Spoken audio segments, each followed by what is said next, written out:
तो आपके पास अब अपने वित्तीय कामों को निपटाने के लिए सिर्फ 2 दिन बचे हैं।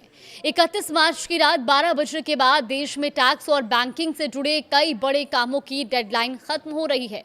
नमस्कार, आप देख रहे हैं न्यूज़ 18 का डिजिटल प्लेटफॉर्म और मैं हूं आपके साथ जागृति खंतवाल। तो देखिए, अगर आपने अभी तक ये ज़रूरी काम पूरे नहीं किए हैं तो बाद में आपको पेनल्टी, भागदौड़ और सीधा फाइनेंशियल नुकसान झेलना पड़ सकता है।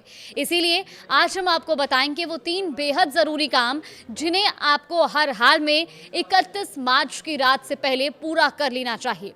ध्यान से सुनिए, क्योंकि इनमें से एक भी काम छूट गया तो आपका नुकसान तय है। देखिए, सबसे पहले 31 मार्च की रात तक का जो 3 काम आपको निपटाने, उसमें सबसे पहला है सरकारी स्कीम्स एक्टिव रखें। पीपीएफ, एनपीएस और सुकन्या में मिनिमम बैलेंस डालें। अगर आपने पीपीएफ, एनपीएस या सुकन्या समृद्धि योजना में निवेश किया हुआ है तो ये आपके लिए बहुत ज़रूरी अपडेट है। इन सभी स्कीम्स को चालू यानी कि एक्टिव रखने के लिए हर साल एक न्यूनतम अमाउंट डालनी होती है, जमा करानी होती है। ऐसे में अगर आप पीपीएफ में कम से कम 500, एनपीएस में कम से कम 1000 और सुकन्या योजना में कम से कम 250 से 500 रुपए तक नहीं डालते हैं तो आपको बाद में परेशानी हो सकती है।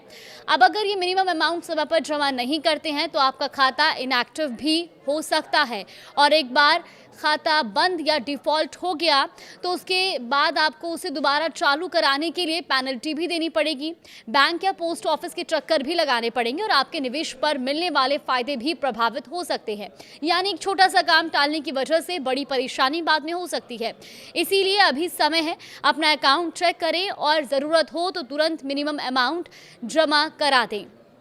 दूसरा ज़रूरी काम, टैक्स बचाने का ये आखिरी मौका है। एटीसी और एटीडी का पूरा फ़ायदा उठाएं। अगर आप पुरानी टैक्स रिजीम चुनते हैं तो आपके पास टैक्स बचाने का ये आखिरी मौका है। सेक्शन 86 के तहत आप 1.5 लाख तक की टैक्स छूट पा सकते हैं और इसके लिए आप इन ऑप्शंस में भी निवेश कर सकते हैं। कौन कौन से वो ऑप्शंस हैं, ज़रा ध्यान से सुनिए। PPF, life insurance, ELSS, mutual fund, tax saving FD और इसके अलावा सेक्शन 80D के तहत हेल्थ इंश्योरेंस पर भी आपको छूट मिलती है। खुद और परिवार के लिए 25,000 तक, सीनियर सिटीजन के लिए 50,000 तक और कुछ मामलों में ये छूट 1 लाख तक भी पहुंच सकती है। सबसे ज़रूरी बात, 31 मार्च के बाद किया गया कोई भी निवेश इस साल में नहीं गिना जाएगा। यानी अगर आपने आज ये मौका मिस कर दिया तो इस साल का टैक्स बचाने का मौका भी खत्म होगा और फिर आपको पूरा टैक्स देना पड़ेगा बिना किसी बचत के। तीसरा सबसे ज़रूरी काम है सैलरी क्लास के लिए।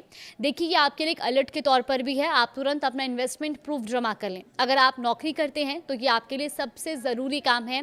आपको अपने एचआर या अकाउंट्स डिपार्टमेंट में अपने सभी इन्वेस्टमेंट प्रूफ जमा करने होते हैं। इनमें एचआरए के लिए किराए की रसीदें, इंश्योरेंस प्रीमियम की रसीद, होम लोन ब्याज सर्टिफिकेट, बच्चों की ट्यूशन फीस, ये तमाम चीज़ें लागू होती हैं। और अगर आपने ये डॉक्यूमेंट समय पर जमा नहीं किए तो आपकी कंपनी आपकी सैलरी से ज़्यादा टीडीएस काट लेगी, यानी आपका पैसा बिना वजह अटक जाएगा।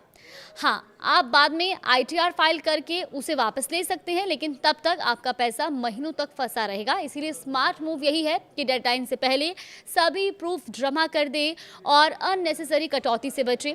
आखिर में एक ज़रूरी बात आप ज़रूर ध्यान रखिए, 31 मार्च सिर्फ एक तारीख नहीं है, ये आपके पूरे साल की फाइनेंशियल प्लानिंग का भी एक आखिरी दिन होता है, एक फाइनल दिन होता है और ऐसे में थोड़ी सी लापरवाही आपको पेनल्टी, ज़्यादा टैक्स और बेवजह की टेंशन दे सकती है।